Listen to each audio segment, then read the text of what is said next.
Oh, I'm still alive. Hey,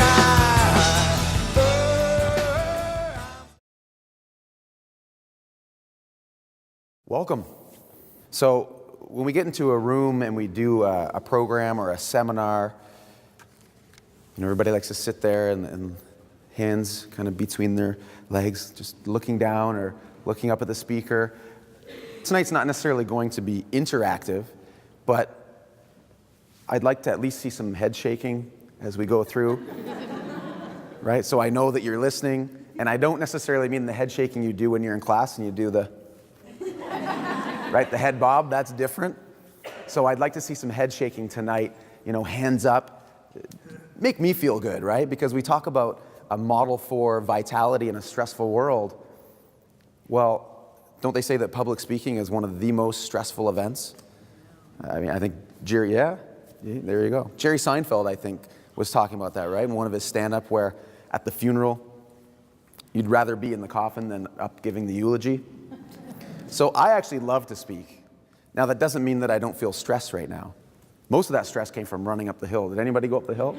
Yeah. I actually thought that I was in really great shape until I went up the hill. And then when I came in and they met me at the door and I was huffing and puffing, I thought, am I really the one to deliver this model for vitality in a stressful world? So when somebody puts together a program like this, it takes a lot of people to bring it together. So you show up tonight for an hour and 15 minutes. I just show up tonight for an hour and 15 minutes, and I just get to speak about things that I love. And yes, I'm going to move all around. I'll walk up and down, and maybe not up and down the rows, but I'll try and get into all areas here. So I think it's important to note that there's always people behind the scenes who are doing things, who are organizing things, and without those people, events like this wouldn't happen. People wouldn't have their lives positively impacted, or at least that's my intention tonight. So I just want to acknowledge a few people for being involved in tonight. Sabrina, Maria, Michelle, and all the staff and team and people who were integral in putting together this program. So I think for just 1 second, if we could give them a round of applause and just acknowledge them. Because my goal tonight, my objective tonight, is really that tonight is inspirational. Right? Let's not sell ourselves short. Let's go for inspirational.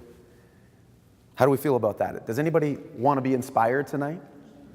All right, good. Well, I think that this is a topic that has the potential to inspire you. And I see some faces around the room of people I know and people who I've seen already today. Jill and Marie-Claire, and just a lot of people who have been in my life for a long time, who were involved in the progression and the development of the model that we're going to speak about today. And I know we have a very eclectic group of people. We have students, we have lay people, we have practitioners, we have therapists, we have people who maybe are struggling with a mental disorder, a mental illness. We have people who are supporting people who have a mental disorder or a mental illness. And one of the things with the current model that exists is that model is designed to separate us, to make us different, right? It's really designed around the concept of identifying, labeling illness and disease, right? Giving us a name, and then finding a specific way to treat that illness or disease, which usually specifically means treating a symptom. Would most people agree with that as the standard model? Now, I don't necessarily mean that that's a bad thing, right? There's a role for that, absolutely.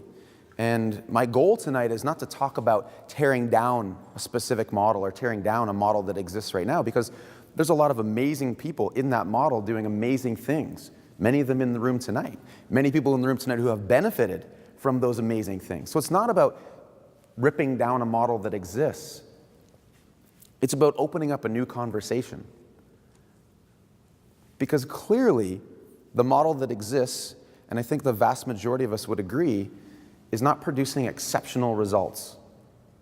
Not in terms of creating health anyway.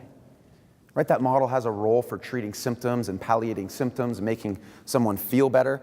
And tonight I'm going to talk a lot about mental health, but let's not pretend like mental health and physiological health are separate. Because we talk about, we're doing it with an organization here tonight, and we're focusing on mental health and mental wellness, but the brain is connected to the body, and the body is connected to the brain. So they work together in an integrated way. So the current model really is designed to separate us, to make us different. And that current model, you may know it as the disease model. Right? And again, please don't hear that I'm saying that's bad. I think one of the things that's important to do when we get up in front of a crowd or share with our colleagues is that we just define our terms. Right? So we're all on the same page when we're speaking about whatever it is we're speaking about. So let's just call a spade a spade. The current model is a disease care model. Now, it's the most well-known model. It's also the most funded model. Right? It's also the most researched model. But if we look at results, and I mean real results, real lasting change for people, not just the palliation of a symptom, in general, and we have lots of specific individual cases, but if we look statistically, that model is not delivering the best health results. So the question is, why not? Does anybody here run their own business or self-employed? All right, so we have some self-employed people here. Now imagine if you were running your business and every year for 50 years, your business produced worse results. Every single year for 50 years, your business kept producing results that were either the same level, which wasn't the level you were searching for, or lower and lower and lower and lower. Would it make sense to you that you just keep doing the same thing over and over again? Every year, in and out for 50 years. No, from logical people, we might step back and say, I wonder if we need to be looking at something different here. I wonder if there needs to be a new conversation. And it's emerging. I'm not the only person to talk about this model. What we're going to teach you today and what we've developed, I'm not the only person to come to these conclusions by any means. There's thousands and tens of thousands of people all around the world who are doing what we're doing. We've just put it in a way that's easier to understand, that's logical, and here's the most important part, that has a series of action steps that people can take. Because when it comes to illness, specifically mental illness, one of the issues is that we get stuck. Right? We lose our momentum and we become hopeless. We think that there's no way that we can move away from this place. And it becomes a very dark place for a lot of people. So what we need is not just people telling us what to do, but we need to know why to do it. It needs to be based on some correct principles, things that make sense. And then we need a model that works towards that. So that's the conversation I want to have today. I want you to leave here, whether you're a layperson, a student, a practitioner, a therapist, I want you to leave here today with an understanding of actual steps you can take today, tonight even, to start to make your life better and to start to impact the lives of the people that you work with or the people in your family. Does that sound like something that could be of value to everyone? Okay. So now we have to do that in an hour. Okay? So, huge challenge when we take this on is opening up people to a whole new way of thinking in 45 minutes to an hour. So today's going to be very principle-based. We're not going to spend a lot of time getting into the details of what the steps are. I'll share with you some gems, some things that you can take away. But we've left a lot of material back there for you at the back that you can pick up on your way out. Start to understand the steps. As Sabrina said, we do a radio show every week, which for those people who have iTunes or go on the internet, you can find us on a podcast. All right, so every radio show gets converted to a podcast. So we're out there. You can find us. All you got to do is type in Dr. Jamie Richards or Life by Design. So as I mentioned to you, this quote's been coming up a lot in my life lately. There's some things going on in our profession, and this quote I've seen a bunch of times. And it says, you never change things by fighting the existing reality. To change something, build a new model that makes the existing model obsolete. As I said, I don't want to tear down the model because there's some great things going on in that model. But I think if we just figure out where it fits, then we'd be better off. And then we can create a new model that moves us in the direction that we'd love to go in. Is it safe to say that at your core, everybody here would love to be healthy? All right? Is it safe to say, let's see if the arms work, you ready? Is it safe to say that everybody would love to be happy? So if you don't put your hand up, what you're telling me is you don't want to be happy, okay? So don't let me catch you. So I've never done a seminar or a program where I stood up in front of people and said, who doesn't want to be happy? And somebody put their hand up. Because it's an innate value. It's core to us. Happiness, love, caring for people, right? Integrity.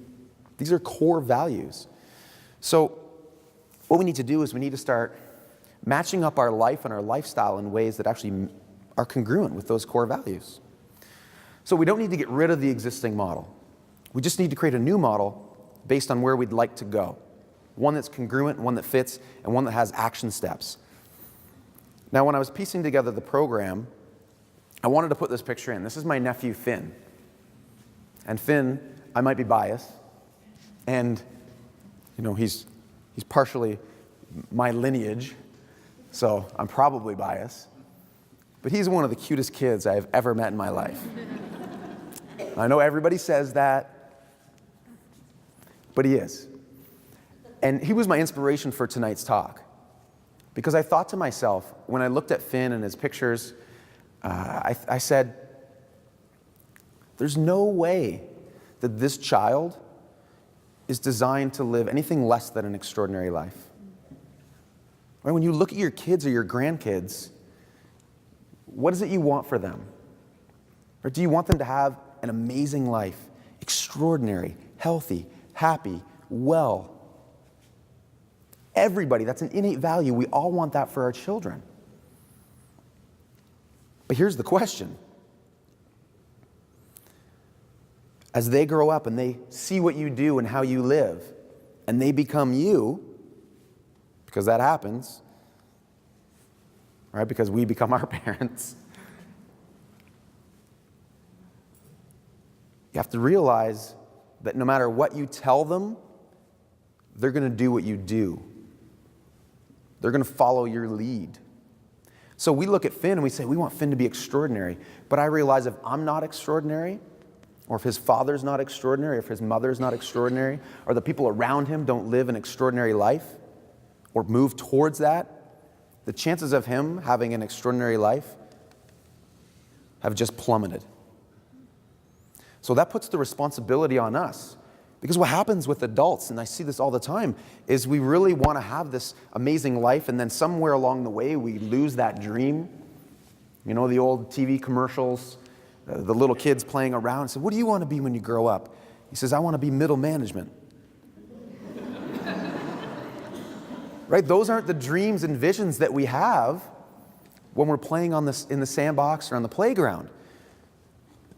We have big dreams, but we lose those along the way.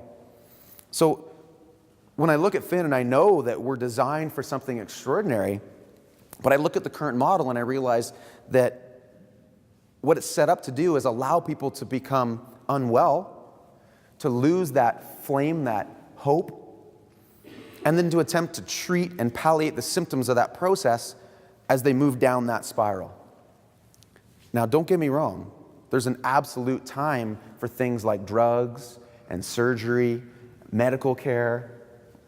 Absolutely saves lives. But here's a point that I'll stick on very, very solidly.